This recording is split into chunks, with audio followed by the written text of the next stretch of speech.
ఈ రోజు బెట్టింగ్ లో ఆత్మహత్య చేసుకున్నటువంటి వ్యక్తిని పరామర్శించడానికి వచ్చారు ఈవేళ జగన్మోహన్ రెడ్డి గారు. మరి పోలీసులు పర్మిషన్ లేదన్నా కూడా మీరు రావడం జరిగింది. మరి ఈవేళ మీ కాన్వాయ్ వల్ల ఒకరు చనిపోయారు, మళ్ళీ ఇప్పుడే రెండవ వ్యక్తి కూడా చనిపోయినటువంటి పరిస్థితి ఈ రోజు కనిపిస్తున్నటువంటి పరిస్థితి. అంటే ఈ రోజు పరామర్శకి వెళ్ళి మరి ఒకరు చనిపోతారు, మళ్ళీ వాళ్ళని పరామర్శించడానికి మళ్ళీ ఇంకొకసారి వస్తారు, మళ్ళీ వేరే వాళ్ళు చనిపోతారు. అంటే ఇట్లా చూస్తే అంటే పరామర్శలకి వెళ్ళేటువంటి వాళ్ళు కూడా ఇంత యుద్ధ వాతావరణంలో పోతున్నట్లుగా ఏదో మరి మనం చూస్తూ ఉన్నాం. ఇవాళ ఆ విజువల్స్ గాని ఆ యొక్క మీడియాలో డీజే మరి పాటలతోటి, డీజే డాన్సులతోటి, ఏదైతే పెద్ద పెద్ద గజమాలతో స్వాగతం పలుకుతూ తీన్మార్లతోటి, అంటే ఈ రకమైన పరామర్శలను ఎక్కడ కూడా మేము చూడలా. రాజకీయాల్లో గాని జనరల్ గా గాని ఎక్కడ కూడా చూడలా. మరి నిజంగా కొన్ని చోట్ల ఆ ఫ్లెక్సీలు కూడా చూస్తూ ఉంటే అందులో ఒక ఫ్లెక్సీ నిజంగా ఆశ్చర్యం. 2029లో వైఎస్ఆర్సీపీ వచ్చిన వెంటనే గంగమ్మ తల్లి జాతరలో వేట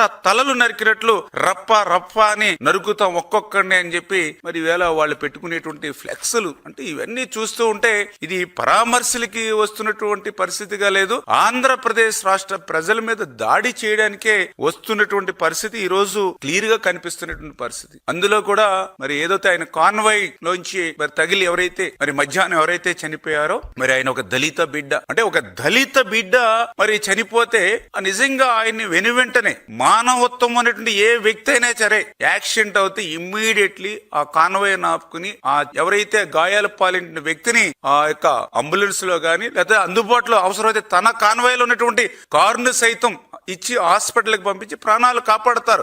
ఏ నాయకుడు కాని అవసరంలా సామాన్య ప్రజలైనా సరే ఆ పని చేస్తారు. ఎన్నో మనం మీడియాలో కూడా చూసాం. కానీ ఈ రోజు నీ కాన్వాయ్ తగిలి ఈవేళ ఒక వ్యక్తి గాయాల పాలవుతే కనీసం ఆసుపత్రికి తీసుకెళ్లాలి అనేటువంటి ఇంగిత జ్ఞానం నీకు గాని నీ అనుచర గణానికి గాని లేదు అని అంటే ఒక వ్యక్తి చనిపోయాడనే పరామర్శకి వెళ్తూ ఇంకొక వ్యక్తి చనిపోయేటువంటి పరిస్థితులు సృష్టించేటువంటి వ్యక్తికి ఈవేళ నీకు రాజకీయాల్లో ఉండేటువంటి అర్హత ఉందా? ఇదేనా నువ్వు దళితులకు ఇచ్చేటువంటి గౌరవం అని చెప్పి ఈ రోజు జగన్మోహన్ రెడ్డి గారిని కూడా ప్రశ్నిస్తామని చెప్పి తెలియజేసుకుంటూ, ఇప్పుడే మధ్యాహ్నం ఒకరు చనిపోయారని అనుకున్నాం, మళ్ళీ ఇప్పుడే అందినటువంటి వార్తలు చూస్తే ఇంకొక రెండో వ్యక్తి కూడా ఒకరు చనిపోయారని తెలుస్తూ ఉన్నటువంటి పరిస్థితి. అంటే ఇప్పటికి ఇద్దరు చనిపోయారు, ఇంకొక ఇద్దరు ముగ్గురు చనిపోతేనే గానీ అక్కడికి పరామర్శకి వెళ్ళేటువంటి పరిస్థితిలో జగన్మోహన్ రెడ్డి కనపడలేనటువంటి పరిస్థితి.